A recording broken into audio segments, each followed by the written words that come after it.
Hello everyone and welcome back to PASSTHEauxCORD, and welcome to a time much different than the one we're living in. A time where this was this. A time where Cookie Monster was an alternative icon. A time when everything was Screamo if you had no idea what Screamo is. A time where if you were in the scene, these were the only stores in the mall. This is what was on the top of your head, and these were the only acceptable footwear. But don't worry, we'll make an exception for whatever these things were all about. I don't know. Ladies, gentlemen, and everybody else, it's time to get crunk, because this is the Myspace era tier list.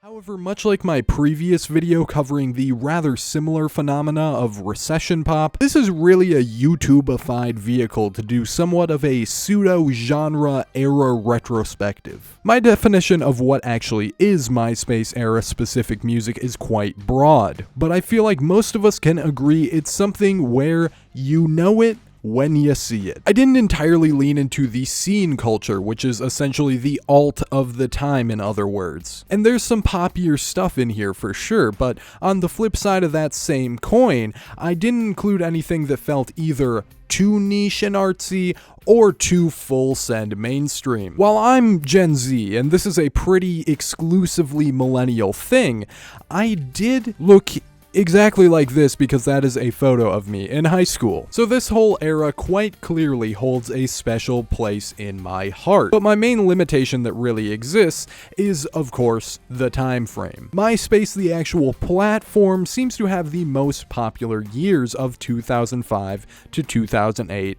give or take a year. So every album that we talk about today will be somewhere in that general realm. Introductions and explanations out of the way, let's get straight into our first album pick. 303, Want.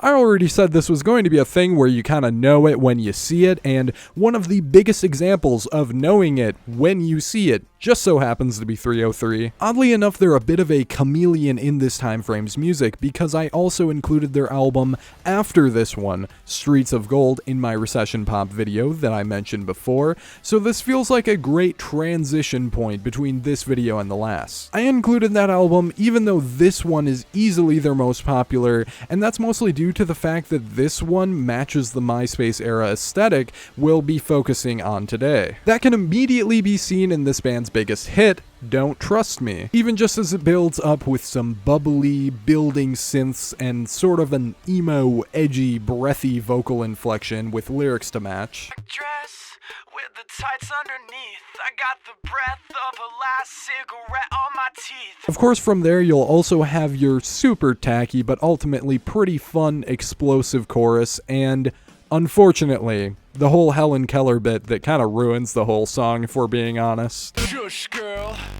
Shut your lips, do the Helen Keller, and talk with your hips. Outside of its biggest hit, this album really has it all. Lots of heavy electronic / EDM influenced production, some emo-tinged melodic singing, vapid party-centric lyricism, a little bit of rock influence in the mix of course too, and white dudes rapping, an absolute staple. Even the cover and the all caps no spaces titles feel so of this era. The opener of the album, titled Punk Alone, is an odd, grotesque mashup of basically all of these things, which strangely kinda goes hard, and by the time we reach track 4, Choke Chain, they're diving full force into crunk territory. There's actually quite a bit of it throughout, with a good 5 or so tracks being an entirely crunk thing. It's definitely not great, and it's not easy to take seriously by any means, but it does make their Lil Jon collaboration make a lot more sense. What's way harder to take seriously farther yet is the ridiculously obnoxious lyrics that the band is particularly infamous for. It's hard to say where the irony really starts and ends with them though, so that's potentially kinda intentional. Where I start to doubt that though is considering how incredibly serious Still Around feels, which is a slow, sappy, piano-led track, and it's so ungodly ill-fitting with everything else here. Baby, well she's still around. What also makes it so crazy is that it's immediately followed up by I'ma hit you from the back. I'ma hit you from the back. I'ma hit you from the back. afterward. The tonal whiplash is about enough to break your neck. A couple side notes I feel I need to mention before we move on. The deluxe includes some remixes, and the feature list is pretty crazy. Getting Katy Perry, Benny Blanco, and Kid Moon Man Cudi himself on board, but not including them in the main album versions is a wild choice. I feel like there's a better timeline where Don't Trust Me was originally released with a Kid Cudi verse, but we can only theorize. I also feel the need to mention that 13 years after this album released, they made somewhat of a sequel to it called Need. And this feels like a move that's trying to desperately cling to whatever success they have left, and it is kinda just sad, man, to be honest. Otherwise, even more so than Streets of Gold, almost any of the enjoyment you can get from this album legitimately is ironic. But that sort of appeal goes a long way for 303. The worst on here really stands out in bold, but the best bangers on here can be half ironically appreciated, and they are good enough to save this from the F tier. And yeah, we have an F tier today because trust me, or don't trust me, I guess, we will need it. Regardless, let's move on to 303's even edgier cousin, Hollywood Undead.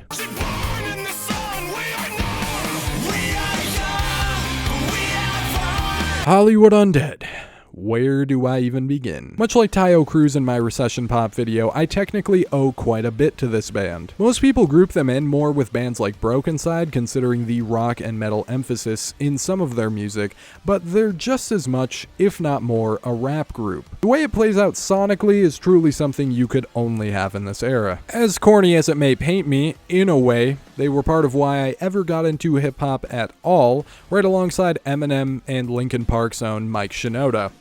What a group, I know. Like most, I've grown out of this shit pretty much entirely, but this is a band that I had a ton of love for at one point in time. And for that reason, they're part of why this channel even exists. Their track Street Dreams was even my outro song in this channel's earliest since privated days. It's a damn good thing 13-year-olds can't get tattoos, because I know damn well I'd have the old Dove and Grenade logo permanently stamped on me to this day somewhere. Which would be pretty ironic given the multiple drops of the F slur during the first minute of the album alone. Despite any love or nostalgia I have for this band, that does not in any way actually improve the actual music, and I can recognize that now. The band is pretty bad, and that's just as anyone who's making content based on music like this will probably tell you. This was their first and only album to feature frontman of the time Deuce as the lead vocalist doing all of the choruses, who was hereafter replaced by Danny. Deuce's extended lore past this point is somewhere between extremely depressing and downright hilarious,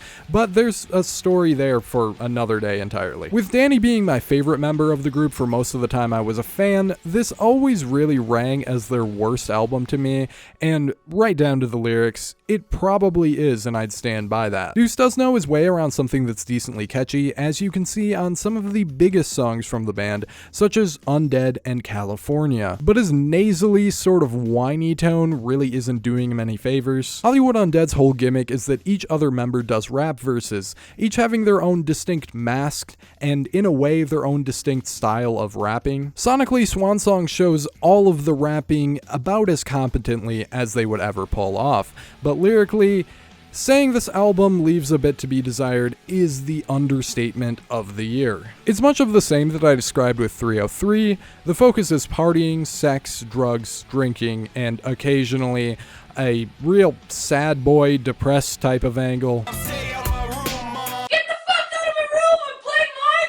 All portrayed about as cringeworthy as you can imagine. The band's sort of secondary frontman, if you wanted to pick one, is the ridiculously named Charlie Scene, and the partying angle is essentially his whole character. This can be seen on the infamous Everywhere I Go, which brilliantly includes a hook where he, quote, loves to show his weenie. Always know the Charlie Scene has got a weenie that he loves to show. Coming back to this for the first time in years, I was truly taken aback by the Middle Eastern guitars and the whole stomp clamp beat of it all. I always recognized this was a particularly ridiculous song for them, but Jesus, it is quite possibly the most goofy, semi-serious song ever. Yeah, so just about everything you can say about this band has aged pretty damn poorly, and was probably a bit cringeworthy for its time as well. However, it is in a way a bit easy for me to love it in somewhat of a post-ironic way. Beyond that, This Love, This Hate, City, and Black Dahlia actually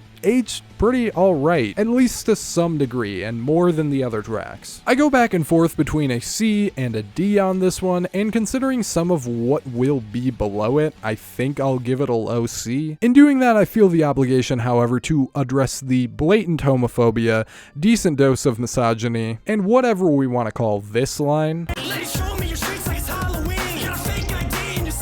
and chalk that all up to this being a product of its time. They've apologized for a lot of that too, and while I can't confirm I've heard that one member is bisexual, they also have a song from these early days with Jeffree Star for whatever that's worth. We can only look back fondly on Xbox 360 live voice chats, and by a similar logic, I'll offer them the same benefit of the doubt. But speaking of Jeffree Star,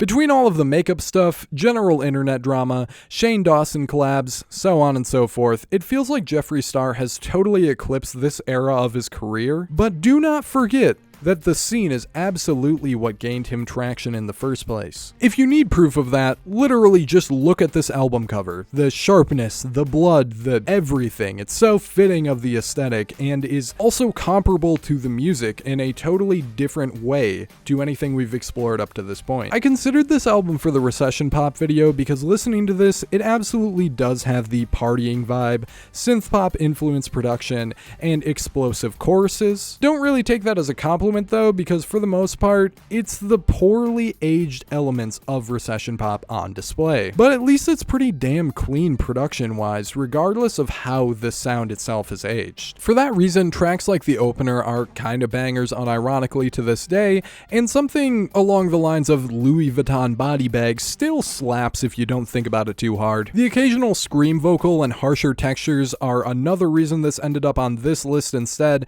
and that aspect of this album is certainly something. It's probably good that it's not used more, but it's far from the main reason this album comes across quite rough, especially in a modern lens. That would most primarily be due to the lyrics, which are pretty much what you would expect based on Jeffree Star's whole persona. But again, that's not exactly a compliment. It's glamorous, extravagant, and very hyper-sexualized to a cringeworthy degree, and absolutely overflowing with over-the-top shock value. Flash my taint. Does it turn you on? You might get agoraphobic, so come inside. The entire creepy-ass concept Criminal has going on, and of course,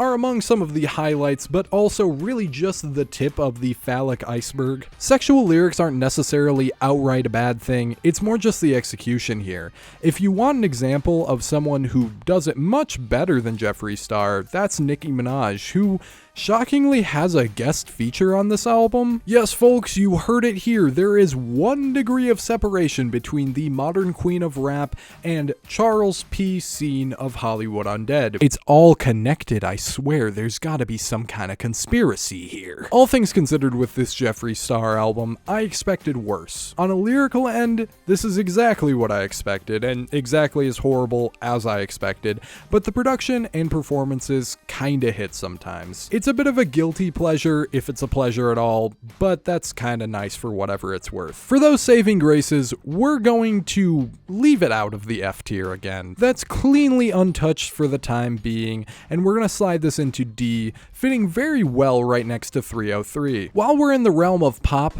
let's look at something that's much more inoffensive with Owl City. You would not believe your eyes if 10 million fireflies. It goes without saying that there's one song in particular that makes this album still very notable, and that song being one of the 2000s pop classics that is Fireflies. While Good Time with Carly Rae Jepsen is also a huge hit, Fireflies is immediately what's going to come to mind when you think of Owl City. It's truly iconic and popular for a reason. Listening through the entirety of Ocean Eyes, it makes some sense for sure why Fireflies was the biggest hit. It takes Owl City's sound to its best logical conclusion with its punchy bass, explosive chorus, memorable lyrics, and sweet singing. By no means, however, is Fireflies the only track on here to make good use of one or more of those elements, and this album feels a little bit like Fireflies the album with how the whole personality of the other songs are pretty similar. At 12 tracks, I'm pretty much okay with hearing several other tracks that sound very similar to Fireflies. The Owl City sound is pretty unique and very sweet and pleasant all around, so it doesn't get too fatiguing throughout this listen. While they're both technically pop albums, first, this album feels like it's an entirely different universe than the last one, and that's due to just how sugary and wholesome the whole thing is. Jeffree Star's over there saying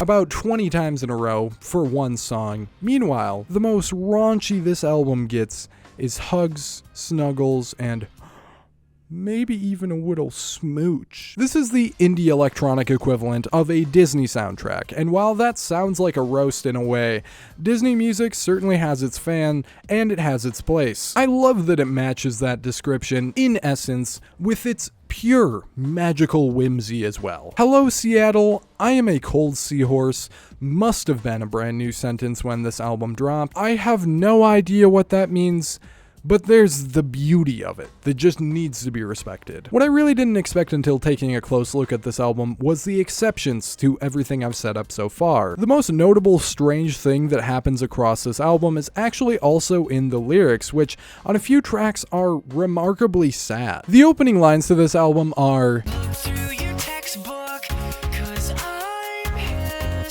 and as you heard, all the while it sounds just as sweet and cute as every other track on the album. It's really pulling an Outkast hey ya on us. That's part of what makes it fit this time period and aesthetic though too, and I kinda like that emotional aspect of the album. What also makes it more fitting is the white boy sparkly acoustic guitar shenanigans of The Bird and the Worm. It's easily the worst song on the album, at least to me, just because it is doing that super tacky, dated, cringeworthy aesthetic that really reminds me of the unavoidable 2012 ukulele background music.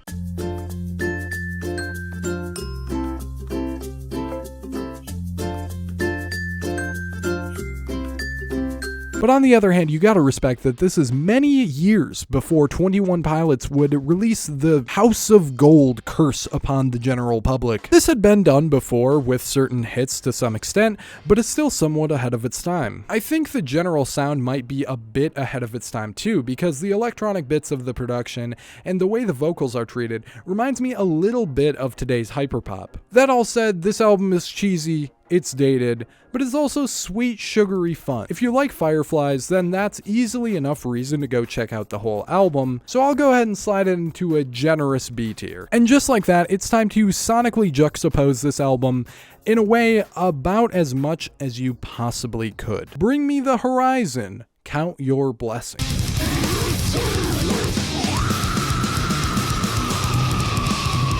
Of anyone we talk about today, Bring Me the Horizon has got to be the band that cleaned up their brand image the most. Don't get me wrong, they still get in their super edgy occasional F-bomb, but I doubt most people hearing Follow You on the radio would expect the first lyric ever on a Bring Me the Horizon album to be,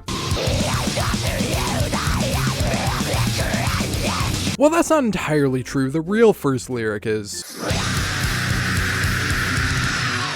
they probably also wouldn't expect to see the several controversies the band was embroiled in around their earliest eras, whether or not those claims have proven to be substantiated. Most importantly, they certainly wouldn't expect them to sound the way they do here, which is essentially a hyper-aggressive rendition of what was coming out around the time in deathcore, which we'll talk about more later. And honestly, the band is a little bit better off for that big switch over time. Between a messy rollout and a bit of inconsistent consistency across the record, their latest Post-Human album was a tiny bit rough, albeit pretty solid, but the 2020 entry into the same series before that is genuinely one of the best mainstream metal albums to release this decade. Even though 2015's That's the Spirit was essentially just a more emo take on atmospheric pop, even that was kind of a jump in improvement if you compare it side by side with this album. However, that's not to say that Count Your Blessings is on par with some of the absolute dumpster fire albums we'll talk about today. Despite the extreme edginess in the lyrics, the generic chuggy riffs in the breakdowns, and a dated overall aesthetic, the band plays super tight, and these songs sound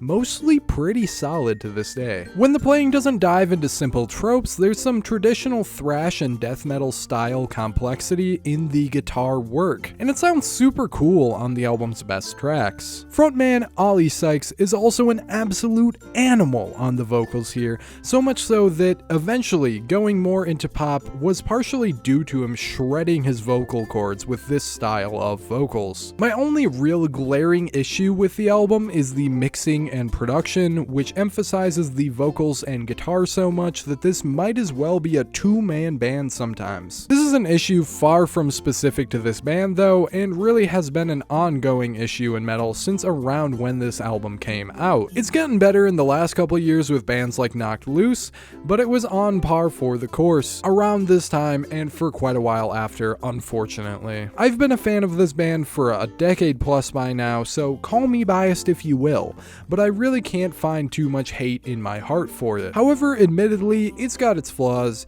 it's very dated, it's of the era, and edgy enough to cut a wrist or two, but it's still fun and kinda bangs in a way, as far as I'm concerned. So we're going with a high B tier for this one. Now let's move on to a band that's also deathcore, but hasn't cleaned up their image as much since.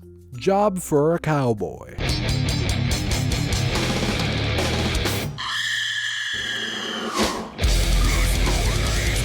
Assuming you're the type of metal fan that likes their shit brutally heavy, extreme, and downright demonic, Job for a Cowboy is also going to be something that aged quite a bit better. The opening seconds of this nearly album-length EP alone are straight up giving us the screams of the damned in sample form. From there we get into the band's most iconic track, Entombed in a Machine, which is about watching a person on life support die, but phrased in a way that brings to mind the imagery of I have no mouth and I must scream. Right away here in sound we have most of our deathcore tropes, as this genre is built upon this general sound. For the uninitiated, deathcore gets its name from being a combination of hardcore punk and death metal. That lands us in a place with heavy, enormous riffs, fast percussion, and a deep guttural or pig squeal style of vocals. And of course, the signature hard as hell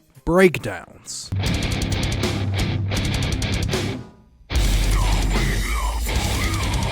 For the remaining tracks, you're going to get much of the same sonically, but that's not really a bad thing, and absolutely on par for deathcore bands around this time. However, what does make Job for a Cowboy stand out from the crowd is their lyrical concepts, which, while dark and gritty, don't really feel like edgy filler gore words and shocking imagery just for the sake of doing so. From cannibalizing your own son to human sacrifice, the concepts here get about as gnarly as the music sounds, but they're actually about something rather than just being a Hot Topic themed word salad like many other similar artists. Where Job for a Cowboy also specifically stand out is their mixing and production, which is much better than the last album we talked about. The bass and drums have a major, hard as hell, impactful presence on most moments of the album, and as a bass enjoyer, I can really appreciate that a lot. I don't love how sometimes the vocals are panned more to the left side than the right,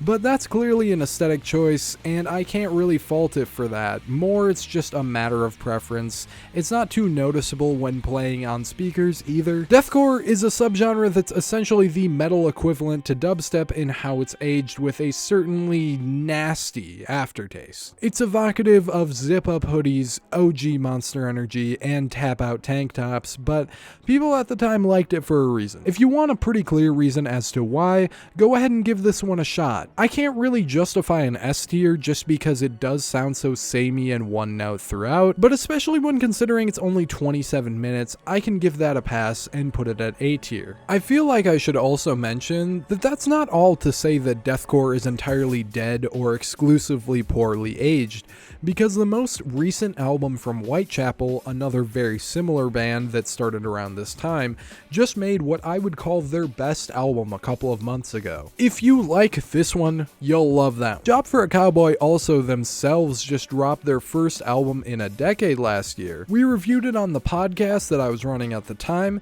and that shit goes pretty hard. It's far less Depths of Hell and far more DMT trip, but it's a very fun one nonetheless. Another very similar subgenre that gained mainstream popularity around this time, but survives even more abundantly to this day, is metalcore. Let's now talk about one of the most emblematic in the Myspace era within that subgenre, Bullet for My Valentine.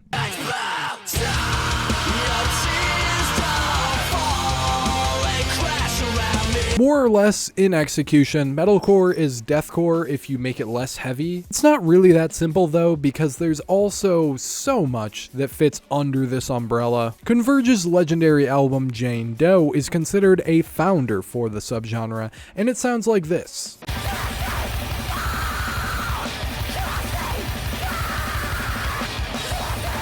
Most of the way through, but at the same time, there's metalcore that's much softer, that could easily end up on the rock and metal themed radio stations. If we want to point at someone who really covers all of the metalcore bases, Bullet for My Valentine is that band. I mean, just listen to how the instrumental intro track rolls into the first real song.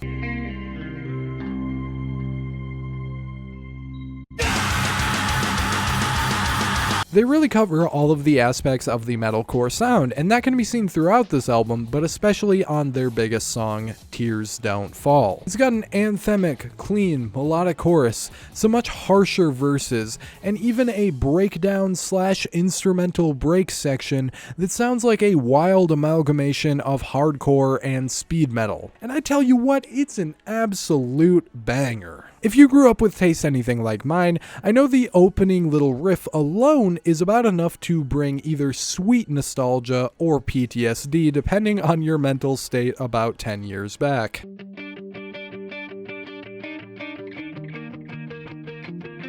For me, it was a mix of both, but I mean it when I tell you I was belting out that chorus when the track was on the aux while driving. It's also crazy how long the song is, clocking in at over 5 minutes, especially when it manages to feel so much shorter. And while it might be the best song on this album, what's pretty crazy is that this huge single isn't the only good song by a long shot. In fact, listening through this album in its entirety, I never gave a song below an 8 out of 10. All these things started off slow enough that I really thought it would be corny and cringe, but when the chorus hit, I remembered that this one is also such a bang. Hit the Floor, Linkin Park reference, is another awesome one that uses a big explosive chorus so well. You also can't forget the title track of this album, which is another blend of their influences that works really well. The end is also a great closer, even if one that's a bit too long. The gradual build and dynamics are fantastic, and the eventual final breakdown is cathartic bliss and such a great way to close off. And that's something else I really appreciated about this album. The flow and overall experience of it was so well curated. It isn't in any way front-loaded, and each track feels like it sits in a great place within the track list. Much like the last album we talked about,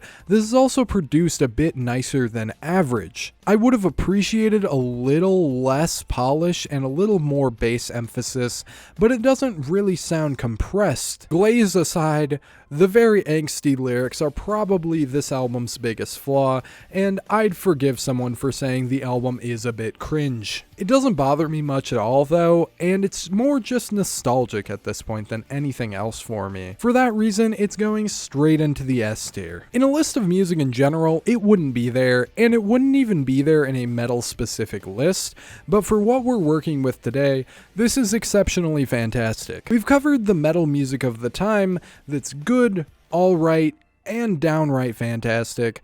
But let's be real, we didn't come here today to discuss great music for the most part. That leads us up very well to the band that is I Set My Friends on Fire.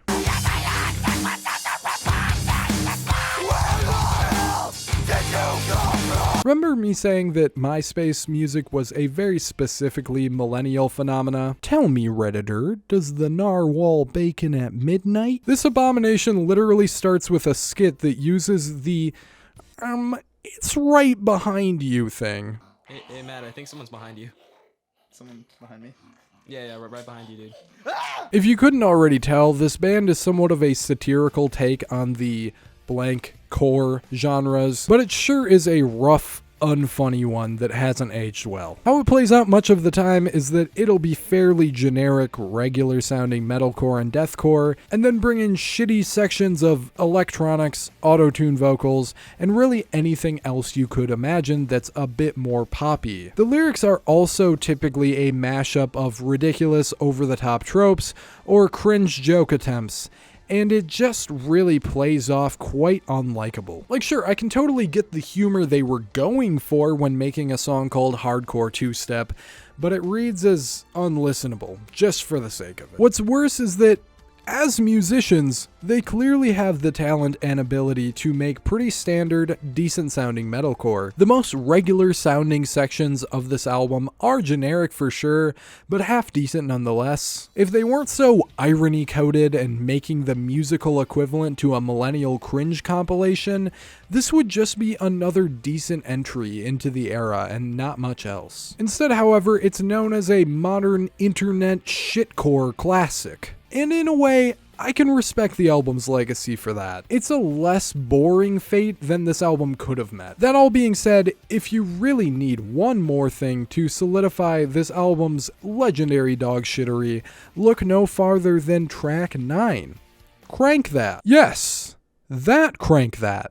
As in the hit song from Soulja Boy. They did a cover of the fucking Soulja Boy song. It's horrific and quite possibly up there in the list of the worst songs I have ever heard.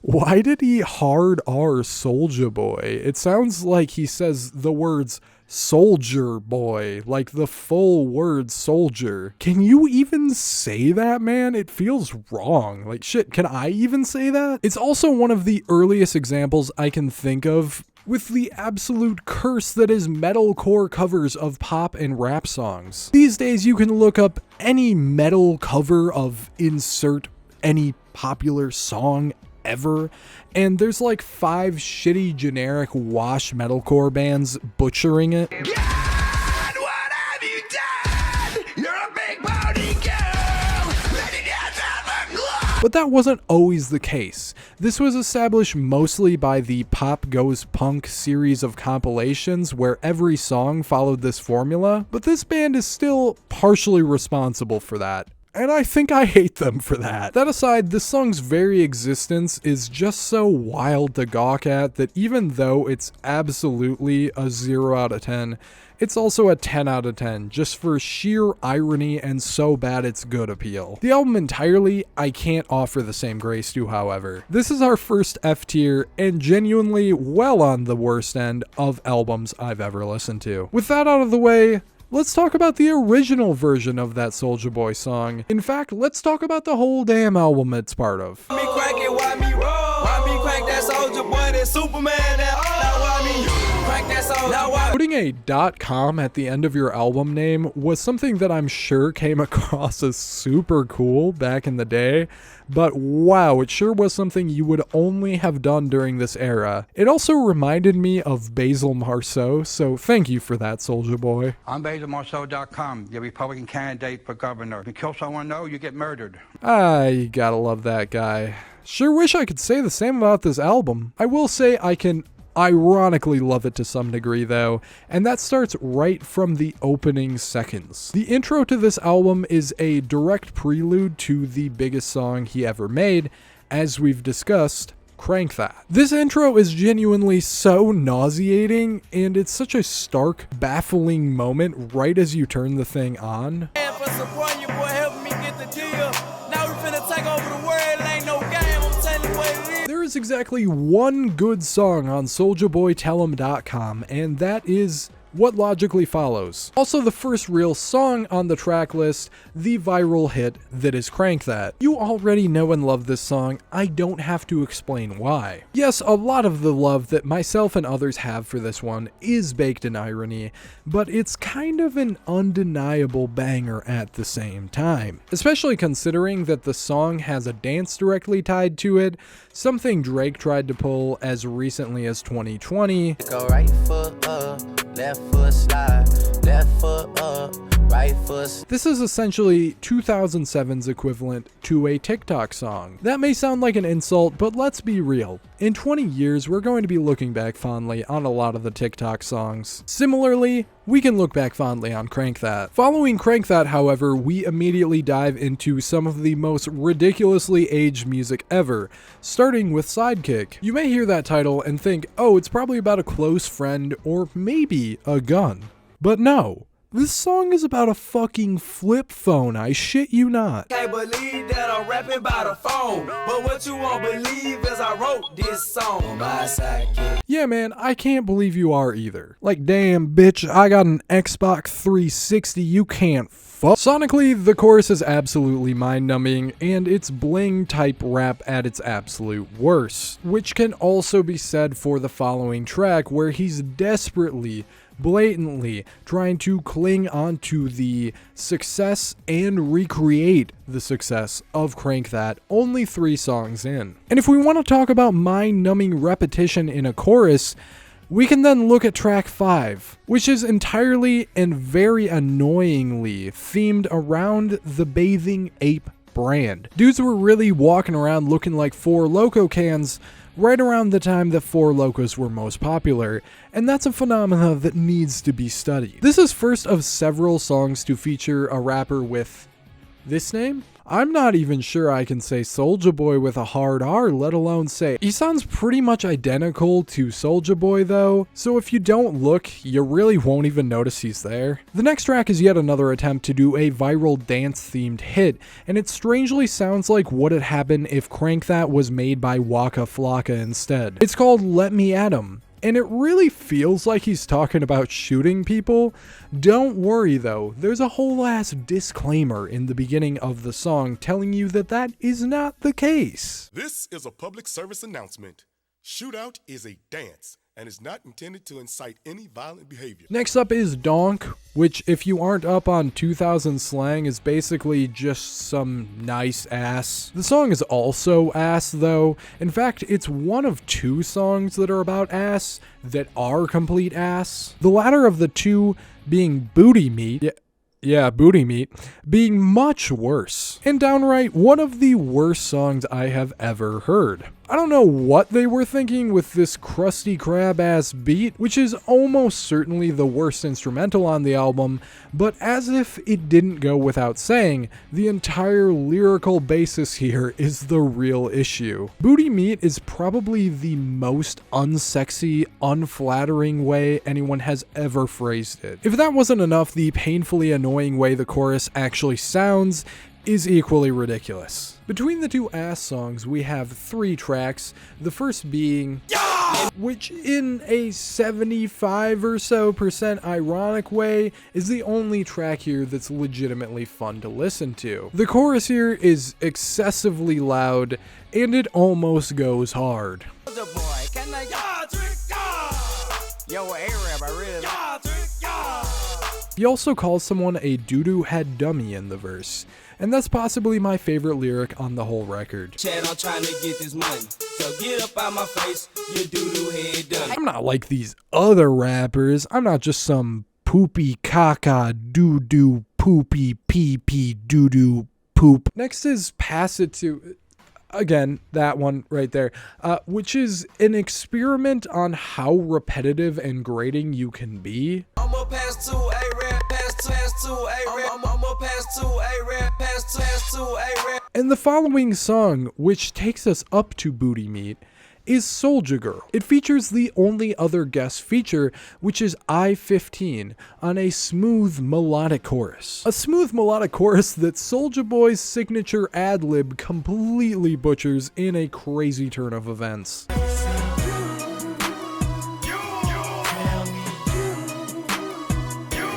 And yeah, if the title, description of the feature, and brief clip didn't clue you in, this is in fact the obligatory slowed down smooth love song. I cannot possibly think of an album that needed one of those less, but technically this is one of the better songs on the album, I guess. Skipping past Booty Meat, the next track is Report Card, which is seemingly literally about getting a report card, like high school, middle school, etc. There's a song about a report card on this album. He was around the age that he'd graduate from high school when releasing this album, so I can kinda give it a pass. But clearly he must have understood that wouldn't be as tough as the rest of his persona, right? The chorus that repeats "throw some D's on it" is also kinda puzzling in a modern context. I could have sworn D was meaning the same thing then as it does now. Like, didn't he have Urban Dictionary? That definitely existed at the time.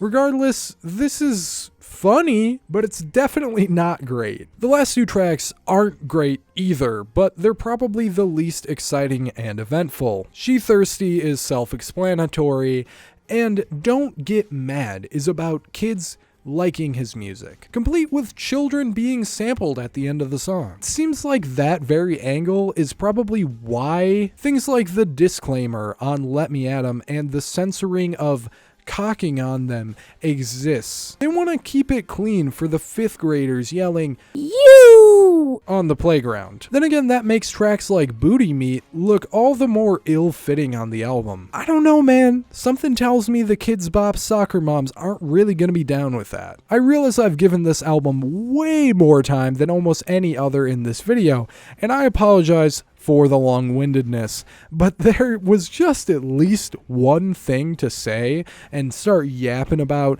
on every song here. I had to go through the whole thing because it's such a train wreck. It's such an oddity. If it isn't obvious yet, this is one of the most ridiculously aged things we'll talk about all day. And it's something with a solid amount of ironic appeal for that reason, but not much appeal otherwise in the modern era at all. The style is what was trendy at the time, the lyrical concepts are ridiculous at best, and almost every track on the album feels like him trying to turn his 5 minutes of fame into 10 minutes. I realize he'd do that later with Kiss Me Through the Phone, which was also a decently big hit, but that was a totally different sound and style than Crank That was. It didn't have any of the same angle. On here, he was trying to constantly make Crank That Part 2, and that just clearly wasn't the move. Despite all that though, it's still somewhat charming, or at least something to laugh about in retrospect. There's so much funny bad on the album that I have a hard time actually hating it. It's also somehow not even one of the worst aged things we'll talk about today. That's something you could only say about this list in particular, but it's something we can say nonetheless. So let's throw a D on it and move right along. And now it's time to talk about one of those things that aged worse.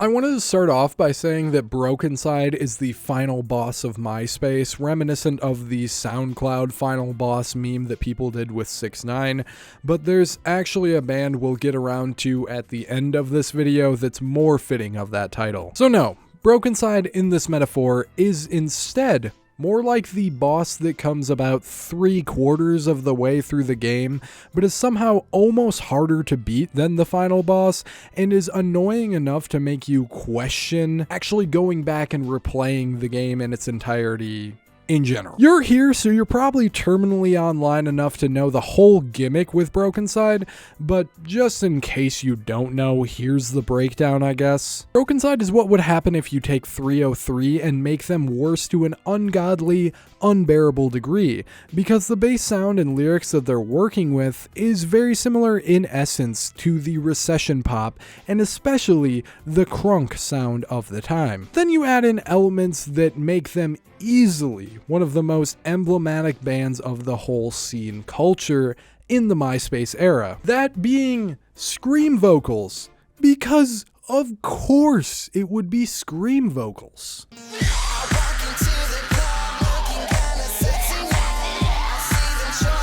Besides that, also just look at them. It matches the fashion aesthetic to a level of almost self-parody. The screams being essentially the only thing that sets them apart makes this band a legitimate non-starter straight out the gate, because the very gimmick is what makes the music practically unlistenable. I'm by no means a hater of scream vocals, as already established in this video. When it's something like what Bring Me the Horizon does, it makes the music sound vicious and angry. It really works, and I like so much music that uses scream vocals. In the context of turn-up, synth-heavy music, however, it may very well be the most annoying thing and the most obnoxious thing a human being can do with their voice. I also have to wonder what the point even is. In recent times, memes are talking so much about experimental hip-hop being music that scares the hoes, but you can play all but one Danny Brown album at any party you'd like. Turn this shit on and see how said hoes would react, because I highly doubt it would be positively. If the way the music actually sounds wasn't enough to make this some of the worst music ever conceived, the lyrics will certainly do the trick. Like I established, it's the vapid party song type stuff that was popular, drugs, drinking, etc., but also sex. And especially heavy on the sex part of the equation. Far beyond the Hollywood Undead album from earlier, but even farther yet beyond 303 and Jeffree Star, this is the most terminally horny-brained music you can possibly think of. And much like the downfall was to any of those artists, it's phrased very clunky, very cringeworthy, and it's in such extreme excessiveness across the whole album, and it's pretty hard to put up with. Tracks like Scene Girls also do a number to make it harder to stomach, because while I realized that there were definitely plenty of adults rocking the whole scene look, my mind definitely still just immediately assumes they're like 16 maximum. Don't get me wrong, I'm not trying to imply there's anything legitimately predatory happening here. As far as I know, BrokeNCYDE doesn't have any allegations like that, but it's just the image in my head and I can't really shake it while I'm listening to this. I thought about listing some of the lyrics like I typically would, but damn, there's just too many. I could pull out any lyric on the whole thing and it'd be wild enough to quote. There are some bars here that truly, shockingly, stand out enough too that I also wouldn't want to spoil the fun. Despite how grating the listen is as a whole, this thing did make me laugh out loud a couple of times just because what they're saying is so ridiculous. The only real exceptions happen to be on exactly 2 songs. The first one being Schizo and the second being the closer, which is fittingly titled I'm Sorry, because yeah, you fucking should be sorry. The first of the 2, Schizo, has this whole vibe of, I'm crazy, yeah, I'm just a little messed up in the head, I'm insane. Really, I promise you don't want to mess with me because I'm crazy. It's the same vibe you'd get from the type of 35-year-old guy who still posts Joker memes on Facebook that are the modern day and middle-aged equivalent to saying I'm not like the other girls. The second of 2 exceptions that I mentioned is I'm Sorry, and it's just as laughable as everything else on the album, but for totally different reasons. This one is entirely separated from the sex and drugs narrative, which is nice, I guess, for a change of pace, but an overly dramatic breakup song isn't exactly the change of pace this album needed. What's even worse is that the song is 7 minutes long, and trying to unashamedly rip off Linkin Park so hard for the entirety. The particular blend of white boy rapping on here is very Mike Shinoda-esque, actually to the point of almost being an impression, and it's baked in the overall aesthetic that they cater to, that they really invented to some degree. The issue is, they're not that guy. They could never be that guy. This is a Party City tier cosplay of a legitimately good band, and frankly, it's insulting. What's even more infuriating is that they had the balls to put a slow emotional song on this album after it was the complete antithesis of that for almost an hour. Yes, you heard that right. This album is over 2 times the length of some of what we talked about today, and it is a full, uninterrupted 17 tracks and 62 minutes of pure, refined ass. If everything I said wasn't already enough to solidify that this is one of the worst albums of all time, that remarkably excessive runtime should 100% do the trick.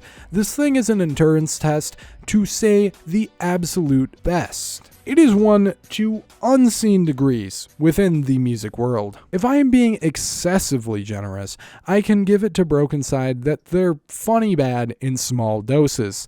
I already said that some of the stupidest lyrics did get a laugh out of me, and the whole entire concept is pretty fun to laugh at too. Small doses, like their most popular track and opener to this album, Freaks, really get across quite well that funny bad appeal. I can also get behind 40 ounce a little bit more for whatever reason in the same type of appeal as 303. So in very small, bite-sized portions, BrokeNCYDE is something with a decent bit of post-ironic lovability. For an hour though? Hell no. I've already had my fix and then some as soon as we're partway through Freaks. And that's hardly even the beginning of the album at that point. This is absolutely an F tier and one of the easiest we'll see. It is honestly almost insulting to the other F tiers that are around it, and one of the worst albums I've ever heard. That's enough straight ass for one sitting though, so let's pivot entirely and dive headfirst into the much better pop punk side of the scene. Panic at the Disco, a fever you can't sweat out.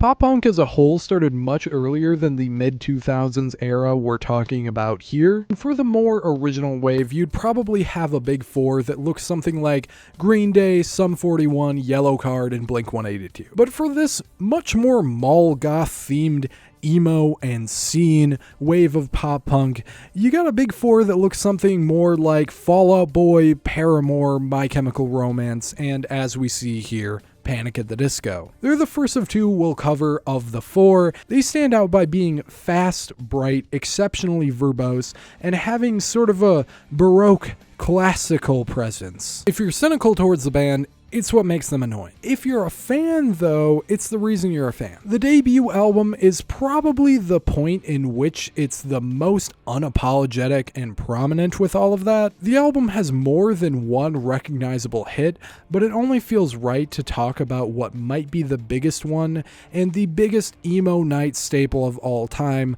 I Write Sins Not Tragedies, which is also one where you can see their signature style on full display. No matter the size of your neon-colored hair or how into this type of music you are, you've heard the song, and it's well loved for a reason. This track is quirked up, fast-paced, and verbose to the point that they both pack in a catchy, iconic chorus and a bit of a storyline, painting a clear picture of this rather odd setting and situation. It's a fun little middle ground where stuff that's a bit cringe and dated meets legitimately strong songwriting and interesting concepts, making for something that's pretty easy to unironically enjoy. You can say a lot of the same, but to a lesser degree, about the album's second biggest hit, which has the very unfortunate title of Lying is the Most Fun a Girl Can Have Without Taking Her Clothes Off. The lyrics are pretty easy to hate, as I suppose you'd expect. I better kiss, hotter touch, a better fuck than any boy you'll ever meet. But an explosive hook, sick bass line, and a ton of energy make it a solid song nonetheless. And really, you can say a lot of the same positives, sometimes even more positives, about almost every track. They have a very fun, danceable blend of pop punk, that feels somewhere around Green Day meets Vampire Weekend. It's something that'll be love it or hate it for sure, but the people who love it really love it to this day, and it's easy to see why. Really, the only time they sound less than decent is the electronic leaning stuff that gets sparsely sprinkled throughout. We're talking about things like Whatever the Fuck is Derailing London Beckoned?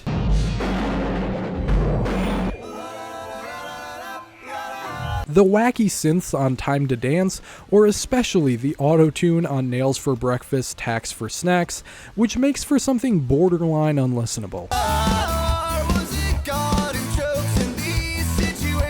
The big switches they pull out from the bass pop punk style truly feel of the era in an ugly way. But considering how much better it works than anything BrokeNCYDE ever did, makes me appreciate it a little bit. The lyrics on this album also feel like they need a specific note because it takes a dramatic approach that nothing else we've talked about today does. It's also going to be a bit of a love it or hate it thing, just like the music itself, but you gotta kinda respect it.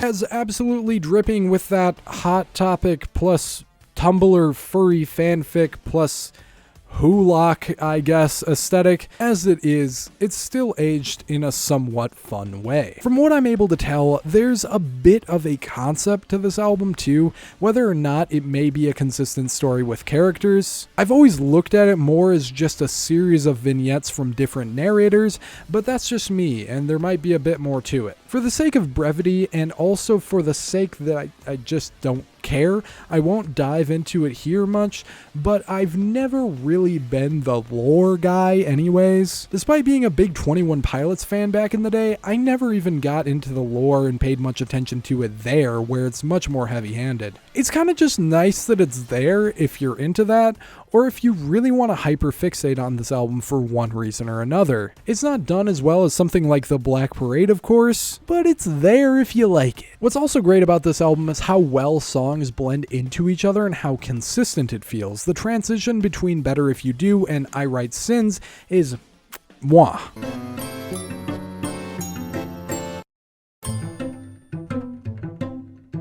For that reason and all of the general positives I've noted so far, this is one that aged a little bit better than I expected. Not quite as well as Bullet for My Valentine in that regard, but still great. In fact, it's actually better aged than the music released under the Panic at the Disco name from as recently as 2018. I'd say 2022, but that shit was completely dead on arrival, so aging is kind of irrelevant. The dramatic, commercialized downfall of this band is a topic for a different day, but this Panic album, looked at in a vacuum, is in the comfy A tier. With that established, let's go ahead and look at a different band that's part of the same aforementioned Big Four. And it's one of the first bands I ever loved, Fall Out Boy.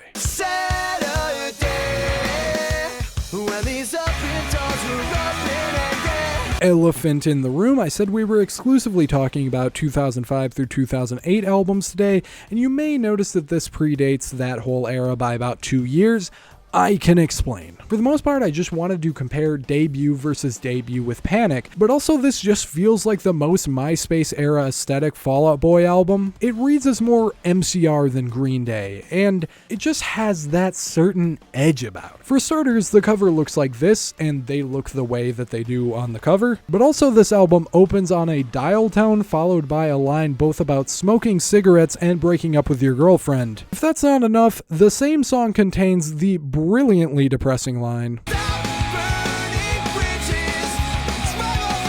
So hopefully you smell what I'm stepping in here. That same vibe of lyrical content continues on through the rest of the album too, and while it's absolutely oozing with teenage angst, it's It's kind of awesome too. There's a near infinite amount of lines from pre-hiatus Fall Out Boy that are caption and bio worthy for similar qualities to this, and Take This to Your Grave just shows that they had that appeal from day one. You can see it at first glance alone with titles like The Pros and Cons of Breathing or Reinventing the Wheel to Run Myself Over, but the more you dig into the music, the more memorable lines you'll find.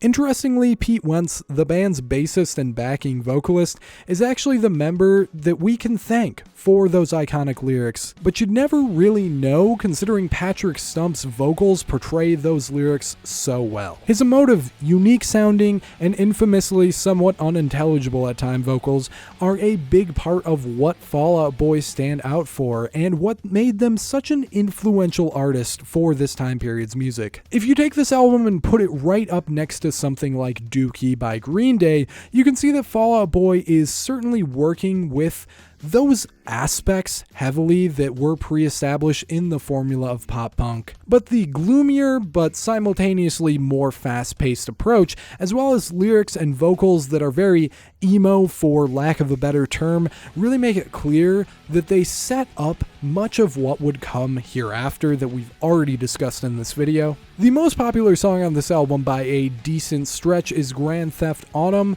which out the gate already has an awesome title. But upon pressing play, you'll see it's an awesome song as well.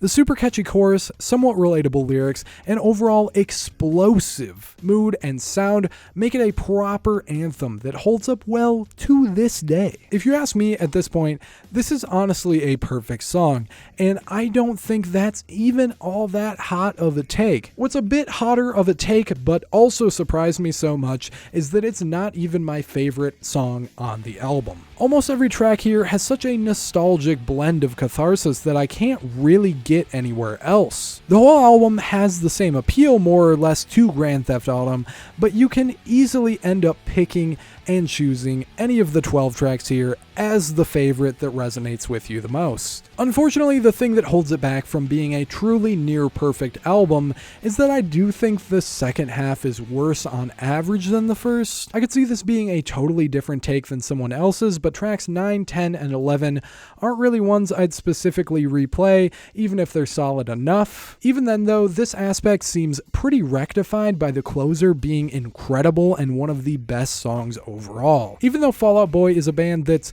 near and dear to my heart, and one that's never 100% left my rotation, I didn't expect this album to hold up just as well as it does. I also never expected to be the guy who says that Take This to Your Grave is the best Fall Out Boy album, but god damn it just might be. As a whole album experience, I think Folie à Deux is my longtime favorite, and it is probably the best, but I think this one hits more on a song-to-song basis than Folie. From Under the Cork Tree might also be technically better as a whole, and it definitely has the bigger songs, but I've listened to that album so damn many times that I just couldn't be bothered to come back to it for this video. The CD has been one of a handful designated car CDs I keep on hand for when my phone dies, I lose reception, so on and so forth, and while it's always been nostalgic to re-listen to it, Take This to Your Grave feels like a breath of fresh air in the rotation. So if you couldn't tell, I'm a pretty big fan of this one, and it's going to end up being the biggest S tier of the day. Now let's move on to something completely different, but oddly somewhat related.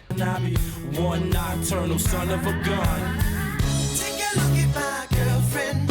If you're one of many who are only familiar with this band for their 2011 hit single Stereo Hearts, you may have raised an eyebrow at this inclusion, considering that's a pretty typical poppy optimistic track. But if you're familiar with their second biggest song, Cupid's Chokehold, which lands on here, you'll know that they got a little bit emo with it at one point in time. You'll also know that they're invited to the Scene Cookout, even just due to this one song alone, because it features the previously mentioned Patrick Stump of Fall Out Boy. This is such a strange track, not only because the rapped verses juxtapose Patrick Stump in a way that only this song can do, but also because his feature chorus is a direct cover of Supertramp's Breakfast in America. Where it gets stranger yet is how ill-fitting the lyrics of that chorus are. Not much of a girlfriend.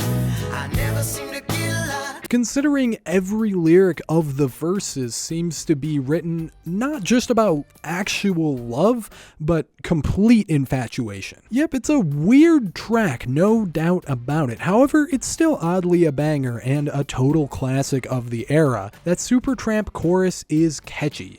The rapping is quite emotive, and like most of the album, it's very nicely produced. It doesn't really give you a lot of insight into what the rest of the album will be like though, as its primary aesthetics are a bit different and it totally goes off the rails a few times. The opening track is an intro which features a robotic voice saying, Hi, have you ever wondered what it would be like to listen to some music? Which is a strange as hell question outright before actually just proclaiming that the album is a masterpiece before it even tries to prove that. We then move on to the semi-title track Papercut's Linkin Park reference. I've been at least half joking when mentioning them before, but for real this time, it just might be, and I don't only say that due to the title alone. As you'll see here and throughout the album really, we're working with a blend of rock and rap fused together, which is an attempt that is exactly in that nu metal bag. What really gets me though is just how Mike Shinoda-esque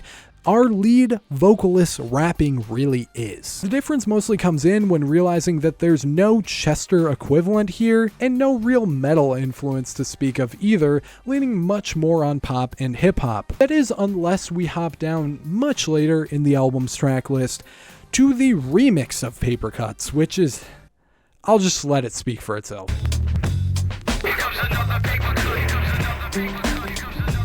Including that straight into the track list itself, not even a bonus track, was a wild choice. I mean, making it at all was a wild choice, but especially where it lands on the album. Otherwise, thankfully, our lead vocalist and MC here, Travie McCoy, is decent at what he does in lyrical and technical ability, and makes this one enjoyable listen as a whole. While maybe not the deepest thing ever, tracks like Petrified Life, Everyday's Forecast, or the reference-heavy Taxi Driver are pretty nice and sound pretty good overall. Whether the album is carrying itself lightheartedly like some of what we've mentioned before, or the freestyling track, or the album is being deadly serious on the very dark Faces in the Hall, for example, I'm somewhat impressed with the ability of everyone on board. Sometimes the lyrics are full of sad boy quotables, other times he's outright saying shit like, Chill, I swear my hand, I gotta only kissed her. I got a foot fetish, but she got a lot of blisters. But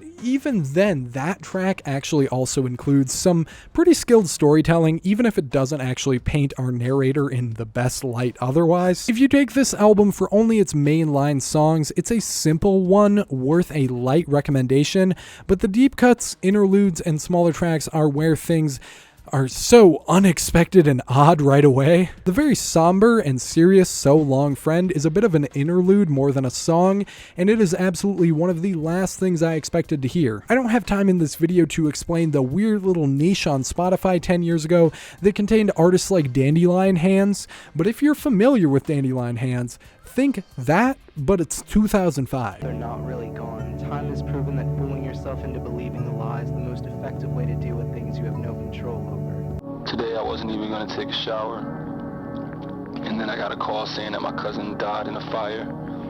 Otherwise, the album plays out pretty much as you'd expect and feels traditional up to Faces in the Hall, which feels in tone like it really should have been the closer. The odd thing is, there's a whole 7 tracks remaining that come thereafter, 2 of which are somewhat ambient, almost post-rock kind of things that come right after that song back to back. There are also a few shorter songs and, of course, Unfortunately, that remix we already talked about. The actual closer, Band-Aids, is about a minute of music before hitting us with the classic 2000s hidden track treatment after a few minutes of silence. And unfortunately, the hidden track is just the robot man yapping at us again, but it's a fun hidden track nonetheless. I can appreciate it, that it exists in a nostalgic sense. So yeah, at a surface glance of only the biggest track, this is a weird one. But it's a weird one once you actually dig into it as well. If we were looking at a runtime more like 30 minutes, I'd be pretty sold on the thing as a whole. Unfortunately, this is a whole damn hour long, and there's lowlights that I've already touched on. There's A-tier tracks on Papercut Chronicles, no doubt about it, but the album itself is gonna find its way into a strong C-tier. And that's pretty decent for our second to last album. Unfortunately, as I mentioned though, there's still that final boss of Myspace that we've yet to see. Take my hand and hold on tight, because we're headed back down straight into the depths of hell, everybody.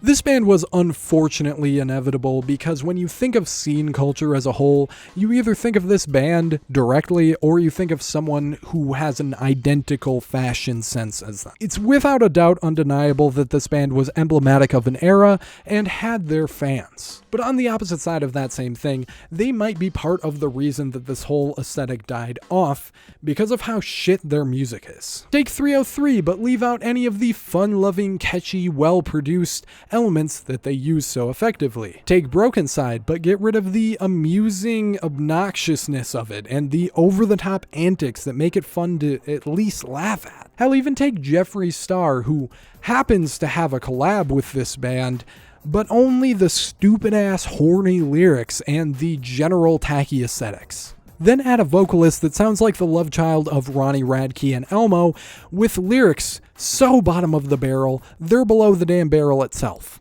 Now you have blood on the dance floor. If we talk about the bass instrumentals alone, it's easily one of the more tacky and poorly aged things I've talked about on this channel, but that is by far the easiest thing to stomach about Blood on the Dance Floor. The bass sound here is pretty much just straight and simple electropop, quite reminiscent of the recession pop era, which is probably why members that held guitars on stage are more just walking around with them than actually playing them in any videos you can go back and watch. Add in some scream vocals, live drums sometimes, I think, and a few more rock-oriented tracks at the end with guitars and whatnot, and then you have the bass plate that Blood on the Dance Floor is working with. That's all kind of shit. Again, very tacky, very dated, etc. But it's not the real problem with the band at all. That starts coming in when we start taking a closer look at who might be the most cringe human being to ever walk the face of the earth, their frontman known as Davi Vanity. Davi Vanity, real name Jesus David Torres, is quite possibly the least qualified frontman to ever be the vocalist of a band. Can't sing for fuck all even under auto-tune, doesn't do the scream vocals for the band, and sounds just...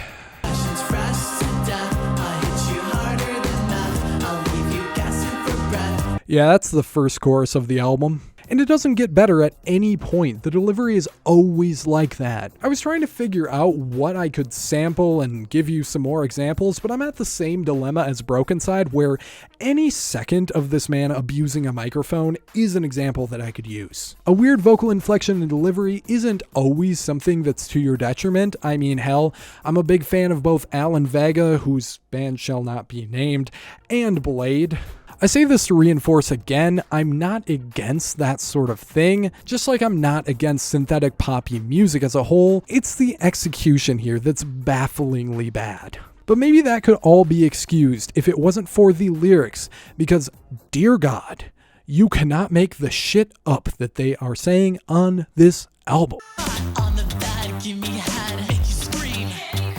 Hot sex in the kitchen, Now that's just bitchin'. I know, keep licking. My sex will leave you satisfied. Show me how you're such a hoe. Again, I'm not even against music being sexual at all in concept.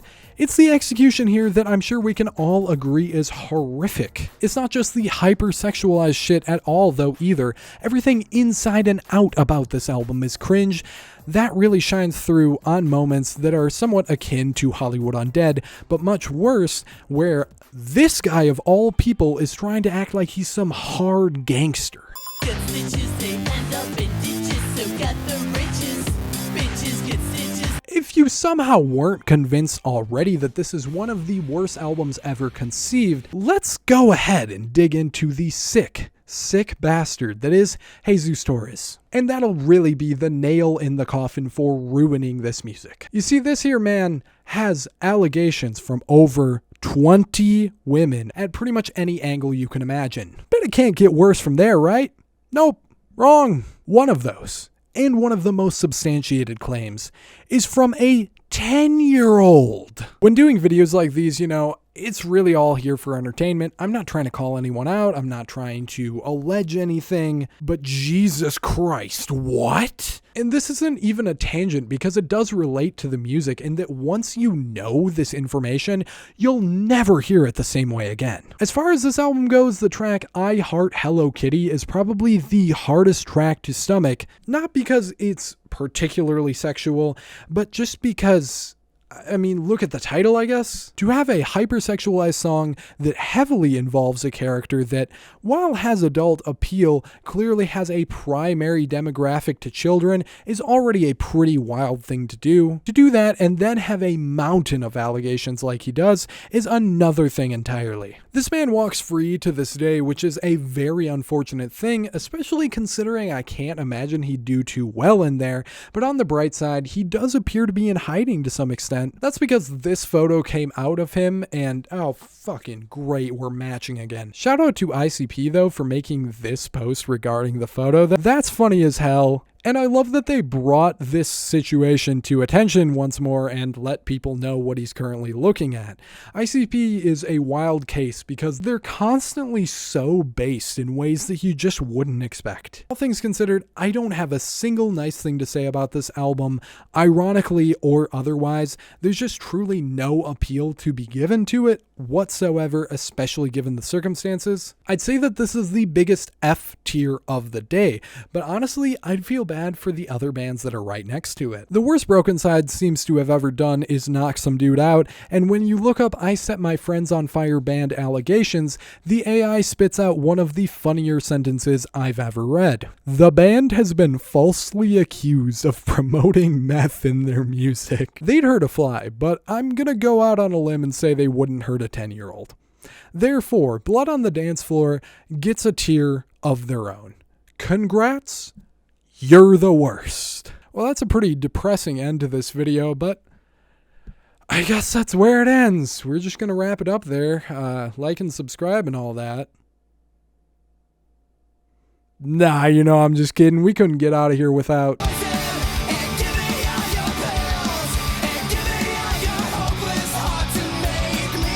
So I realize Black Parade is probably the obvious choice considering the time frame of 2006, but I'm going with the Fall Out Boy logic to an even stronger degree here. This album was majorly influential on the whole scene era we've talked about now for God knows how long. But not only that, just look at it once again. If this isn't the most Jack Skellington, It's Not a Phase Mom ass album artwork I have ever seen, I don't know what is. And oh boy, do I love it for that. While most would argue this album isn't MCR's masterpiece, it's a masterpiece nonetheless, and it stands out so far from almost anything we've talked about today. The Black Parade is also a concept album, and there'd be way too much to get into in that regard. This one is also a concept album to some extent, albeit a very loose concept. The general rundown is couple dies in a gunfight, man goes to hell, woman goes to heaven. The man makes a deal then with the devil that if he kills 1,000 evil men, he can be reunited with his lover once again. Shenanigans ensue as anticipated. That's fun, that's exciting, very cool, very edgy, a lot more lighthearted than just you have cancer and you're dying as well. I've also said that I'm not really into the album lore and concepts a lot of the time already in this video, and that's also the case here to some extent, but I have enjoyed this album so much for many years regardless. What may be the biggest hit on the album is actually more or less separate from the concept entirely, and it's the opener, Helena. So if you're only casually interested in this band, you might have avoided the whole concept thing entirely. It's actually a song written about the loss of Gerard and Mikey Way's grandmother, but you'd never know that at a surface listen because you'd be distracted by how much of a banger it is. From the hushed, subtle opening that begins the buildup of the song,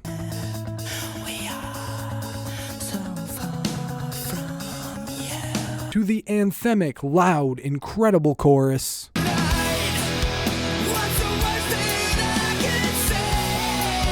it is absolutely iconic and shows off the sonic DNA of this band so well and what makes them great. It has pop sensibilities in the style, but it's also got so much passion, grit, and angst to it at the same time. That can be said about the whole album, really more or less, and really most of their career as well, but it's easy to see why this is one of their biggest songs. The next of two tracks you almost definitely know from this album is I'm Not Okay, parentheses, I Promise, parentheses. Based on the title and outward sentiment alone, it's very easy to talk this one down in comparison a bit. The teenage angst vibes are certainly on full display and in full force, but that's not to say they didn't pull this vibe off well, because they most certainly did. I remember turning this all the way up on my Skull Candy headphones after my first breakup, and the catharsis I got from that experience is not unique. It's a catchy, dynamic, well-made track that aged way better than it had any right to, but beyond that, it's also one of many songs in this band's catalog that really helped young people with mental health struggles. I'd argue that I'm Not Okay is also only tangentially related to the album's storyline, at least compared to something like Give 'Em Hell Kid or I Never Told You What I Do for a Living. So if you look at the singles as a separate thing, this album runs a lot more conceptually. The experience with this album is very malleable, and I like it for that. And that's pretty much what it is, an experience. And it's one much better experienced than described. Through every energetic, explosive, brutally emotional twist and turn this album takes on, it is so damn entertaining, but also so impactful. And really, I think otherwise, leaving this one up to you to experience yourself is only right. There's never been a better time to do so either, because this album recently received a bit of a remaster and also includes on that version some extras at the end. I never thought the album particularly needed a remaster, but I do appreciate it because I like these mixes a bit better. I lied with Fall Out Boy, but I couldn't ruin the surprise here, could I? This is the easiest S tier of the day. And if you listen to anything you haven't heard before for the first time from this video, it should be this album. So that's where we'll actually close it off for today, and that's because while it has less entries, I'm sure this is already much longer than my Recession Pop video of a similar structure. To name a few, Mayday Parade, Attila, other Fall Out Boy albums, other MCR albums, All Time Low, Avenged Sevenfold, 3 Days Grace's 1X, and Escape the Fates' Dying Is Your Latest Fashion are a few albums that I really wanted to mention in here, but my list of other ones that I could have included is like 40 albums plus. So it's certainly more than enough albums to do a sequel to this, if that's the sort of thing you guys want. If you stayed this long to the video, you clearly got some enjoyment out of it, so a like and subscribe, as well as a comment below letting me know what you think and what else you would enjoy to see would be strongly appreciated. If this one does well enough, that sequel is certainly in the cards, because